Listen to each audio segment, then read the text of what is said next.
ఇప్పుడు dollar function అంటే ఏం లేదు, జస్ట్ ఇక్కడ మనకి శాలరీస్ ఉన్నాయి.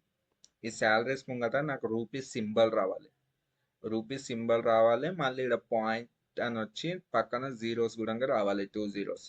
అలా మనకు కావాలన్నప్పుడు మనం ఈ డాలర్ సింబల్ యూజ్ చేసుకోవచ్చు. ఈక్వల్స్ టు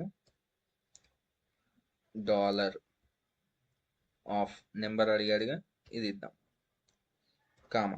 ఇక్కడ మనకి డెసిమల్స్ అడిగాడు, అంటే పాయింట్ తర్వాత ఎన్ని డెసిమల్స్ రావాలి. నేను 2 ఇస్తున్నా. Okay, enter. ముంగట రూపీస్ సింబల్ వచ్చింది, వెనకాల 2 zeros కూడా వచ్చాయి. అలా డబుల్ క్లిక్ చేసుకోండి. ఇప్పుడు చూడడానికి దీనికంటే ఇది మంచిగా ఉందిగా, అలా మనం చేసుకోవచ్చు డాలర్ ఫంక్షన్ యూజ్ చేసి. Thanks for watching.